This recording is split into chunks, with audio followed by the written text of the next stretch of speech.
வணக்கம் என் உலகளாவிய ஜோதிட நண்பர்கள் அன்பில் நான் தற்போது விசுவாச வருடம் பங்குனி மாதம் மீன ராசி அன்பர்களுக்கு ஒரு மாத கால மாத ராசி பலாபலன்களை கூற உள்ளேன். காலம் 15 மார்ச் 2026 முதல் 14 ஏப்ரல் 2026. பொதுவாக ராசி பலன் என்றால் என்னவென்ற ஒரு புரிதலோடு பாருங்கள். அப்பொழுதுதான் உங்களுடைய எக்ஸ்பெக்டேஷன்ஸ் அதிகமாக இருந்தாலே உங்களுக்கு ஃப்ரஸ்ட்ரேஷன் அதிகமாக வரும். உங்களுடைய ஃப்ரஸ்ட்ரேஷனை குறைக்கணும்னா உங்களுடைய எக்ஸ்பெக்டேஷன்ஸை ராசி பலன் மேலே அதிகமாக வச்சுக்காதீங்க. இந்த ராசி பலன் என்பது எதன் ஆதாரத்தில் முதல்ல வேலை செய்யுதுன்னு தெரிஞ்சுக்கிங்க. உங்கள் அடிப்படை ஜாதகம் என்னும் சட்டியில் என்ன இருக்குதோ அவ்வளோதான். இந்த மாதம் நடக்கக்கூடாதுன்ற மாதிரி தசாபுக்தி இருந்தால் நான் இங்கே உட்காந்துக்கிட்டு நீங்கள் குபேரன் ஆவீங்கன்னாலும் குபேரன் ஆக மாட்டீங்க.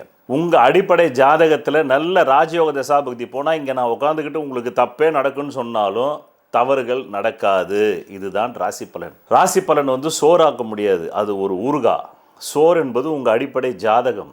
உங்கள் அடிப்படை ஜாதகத்தில் என்ன ராஜயோகம் இருக்கோ என்ன யோகம் இருக்குதோ அதுக்கு ஒற்றி தான் நடக்கும். என்ன மீனராசி அன்பர்களே, இந்த மாதம் பிறக்கும் பொழுதே உங்களுக்கு பணம் வருதுங்க, சந்தோஷமாக இருக்கீங்க, உம்முன்னு இருக்கீங்க. அதெல்லாம் தெரியும் எனக்கு. 7 லட்சம் ஒரு பக்கம் ஓடிக்கிட்டு இருக்கு. தலைமுறை வாழ்க்கையில் இருக்கீங்க. நான் தானே சொல்கிறேன் மாதம் அப்புறம் என்ன எனக்கே நீங்கள் சொல்கிறீங்களா? தெரியும். ஆனாலும் இப்போ பணம் வருது, எடுத்து கம்முன்னு பேக்கெட்டில் வைங்க. கடங்காரன் பார்த்துட்டு இருக்கான். 2ன்ற தொகை 9ன்ற தொகை.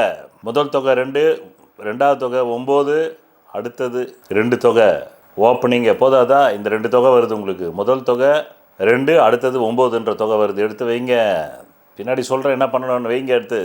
பிறகு இந்த மாதம் ஆரம்பிக்கும் போதே முதல்ல தவிச்ச வாங்கி தண்ணி கிடைக்கிறதுக்கு 2 தொகை வந்தது. 2ன்ற தொகை 9ன்ற தொகை வந்தது. அப்படியே செலவாகுது. எதுக்காக செலவாகுது? சகோதரனுக்காக, குடும்பத்துக்காக, தந்தைக்காக, மனைவிக்காக, தாய்க்காக, அந்நிய மதக்காரர்களிடம் வாங்கிய கடனுக்காக.